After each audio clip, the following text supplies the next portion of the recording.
Hi, Abraham. Prior to discovering you, I had teachings, methods that promoted the absence of desire. And in that, I found a lot of peace in that as my desires came, I was able to let them go as well as let my fears go at the same time. And so in that space... Let us clarify something here, because we said earlier that we want you to get your nose out of your business. And we're sort of talking about the same thing that you were discovering there. First, we want to say that when life causes you to launch a rocket, that is a relentless rocket.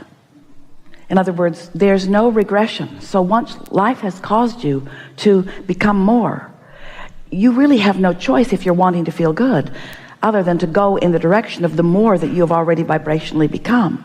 So you cannot hold your desires back. They are just vibrational reality that is going to call you.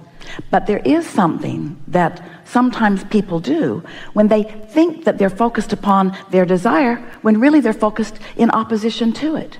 And so by taking your attention from it so that you're not beating the drums of the details, because so often it takes a little while for you to really figure out. You have to meditate some, you have to become sensitive to who you are, and most of all, you have to recognize what your emotions are, and you have to recognize when you are feeling an emotion that doesn't feel wonderful. Someone said to us one day, many years ago, we were trying to prime their pump a little bit, and we asked them what they wanted, and they couldn't identify anything. So we said, well, do you want such and such? And she said, oh, I don't want that, I've already got that. And what she was speaking, which represented what a lot of people are feeling, is that a desire is something that you keep in place for the unfulfilled things. That if it's already happened, then it isn't a desire.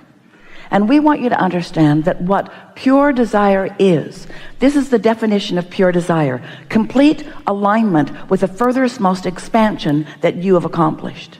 So pure desire is you being in full sync with who you are. And we promise you, you'll never not want that. You were born to be it, and everything that surrounds you is all about that. But it is helpful not to pick up the stick that has what is wanted on one end and the absence of it on the other, and focus on the absence of the desire. So will those two places lead me to the same place? Are we essentially saying the same thing, that the wantingness to be more focus on the positive aspects as opposed to focusing neither on the desire or the... Let's take those exact words, the wantingness to become more. First, we want to say that more is the mantra of all that we are. But at the same time, often when you say, I want to be more, you're focused upon what you are not yet. It's a subtle sounding difference, but it makes all the difference in the world. More is inevitable. More is a given. More is the expanding universe. More is essential to the eternalness that we all are. This universe has expanded in just this little bit of time that we have been conversing here. It has become more as a result of this conversation. So more is inevitable. But when someone says, I seek more, sometimes what they're saying is, I'm not satisfied with what is. And that is like shooting yourself in the foot. That is activating the vibration that doesn't allow you in this moment to realize the more that you have already vibrationally become. It's the reason that we broke the creative process down into steps. Step one is you're asking. Well, when you're asking, you're almost always aware of what you don't want as you're asking for what you do want. In fact, there's so often a vibration of what is not wanted in that asking. But still, out of knowing what you don't want, there is an understanding of what is wanted, and Source runs with that. But often in the early stages of a desire, you are not a vibrational match to it. You're usually in contradicted energy to it, because you're aware of what is. You're aware of the absence of what you want. You want it to be better. You want more. Some people came to us early in Jerry and Esther's experience, and they had a mantra that they were offering that was better and better, better and better, better and better. and they wanted to know what we thought about their mantra. And we said, the mantra in and of itself is a perfect mantra because it speaks to the eternal unfolding that we are all about. But what we feel when you say it, when you specifically are saying it, is better than this, better than this, better than this, better than this. And so this kept being dominant. So this was sticking the stick in the wheel because better and better was happening, but better than this, better than this, better than this. So good discussion, yes? Yes. Yes. Is it okay then to continue that practice of, as desires come, to let them come and go and still remain in that place of feeling source, feeling presence? Of course it is. Everything is all right. There isn't anything vibrationally off about that. Okay. But let's clarify something. This is what you're looking for. So sometimes we know you have a hard time figuring out what it is we're asking of you, because we say you create your own reality. And then we say, you've already done step 1 and source has already done step 2. So your step is just to chill out and let it be. And you say, well, where's the deliberateness in that? Shouldn't I be thinking about it more? So we give you processes that you ask for. We teach you how to script, which is tell the story the way you want it to be. We teach you to be as specific as you can be and still feel good, talking about what you want. And so it must feel confusing. Which is it, Abraham? Do I just chill and let it be? Or do I guide it with the specifics of my mind? Do I set goals? Do I be deliberate or do I allow? Make up your mind, you silly ghost. Which is it? So we want to explain to you that when you understand the way it all fits together, then you can more clearly understand where you are standing within that in any moment in time. So here's what we mean by that. So let's say that life has touched you in some way, bothered you a lot, and caused you to launch a specific rocket of desire about something. But you're not a vibrational match to it. You were sort of prodded into your awareness that it could be a whole lot better, and you do prefer this. So you've launched it, but you're not a match to it, not even close to a match to it yet. So even the idea of the desire irritates you because you want something that you see no way to. But then you hear us say step 1, step 2, step 3. We say, chill out, meditate, trust, have faith.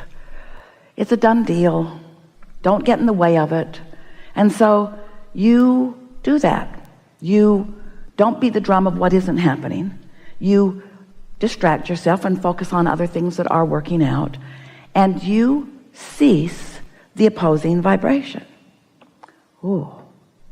Now that you cease the opposing vibration, you are now one of the cooperative components that law of attraction is calling into fruition, into further clarity. So you begin having ideas.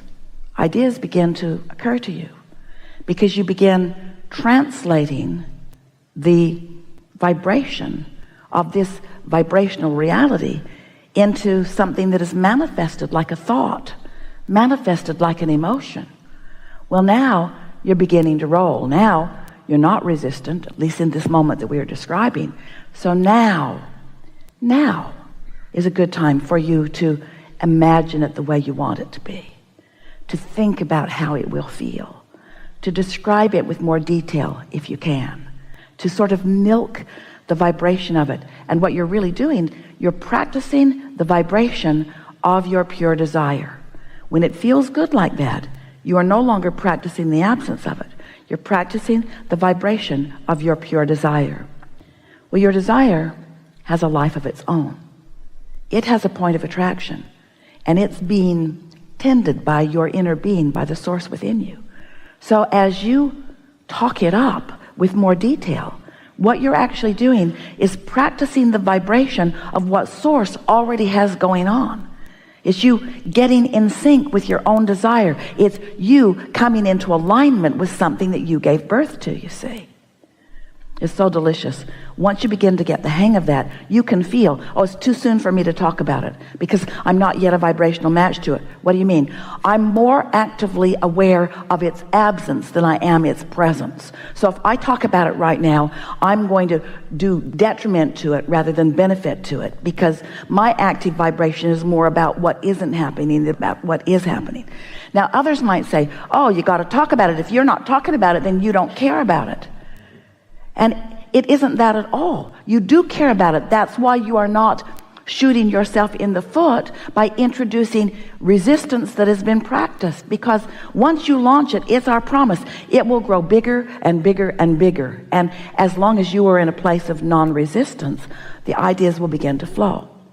Now, the more recent way that we've been describing that same thing is that you've created the vibrational version of it. It exists in this vibrational reality. We call that vortex. We wrote a whole book about your vortex, where everything that you want and all that you have evolved to now stands. So here's this vibrational reality, and here you stand always in some relationship to that vibrational reality.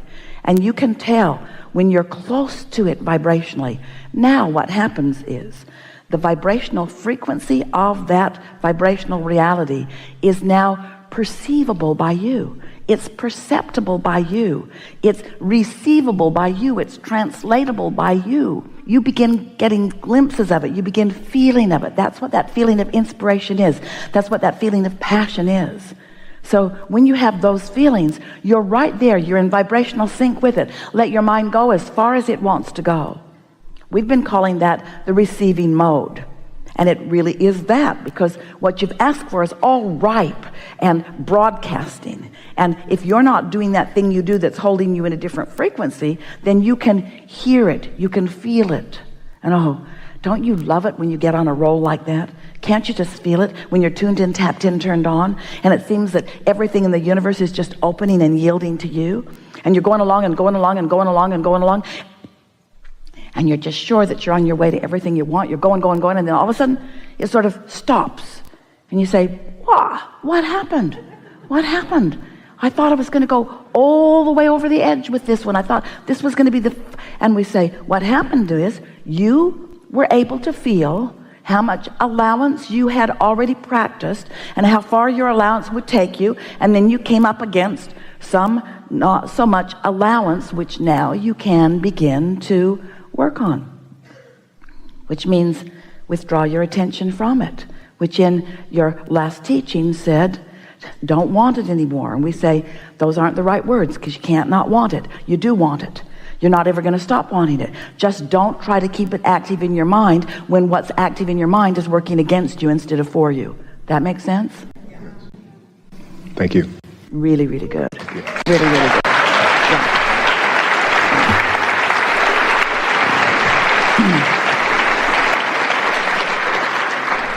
So what just happened there was leading edge conversation, where together we took thought to a place that it has never been before.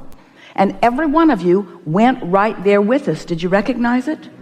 Because you understand law of attraction, you understand your emotions, you understand the vortex, you understand vibrational frequencies. You got that. You're going to understand your emotions now. So when you feel a little negative emotion, what does that mean? I need to push through with this? No, back away. I need to back off. It's time to chill. It's time to cool my jets. It's time to just be easy. It's time to go general. It's time to be less specific and go more general. By saying things like, things are always working out for me. This is unfolding perfectly. Jerry used to say, let's just sit tight. Let's just sit tight. And what he meant was, please, Esther, please, I'm begging you, stop talking about this. Now what?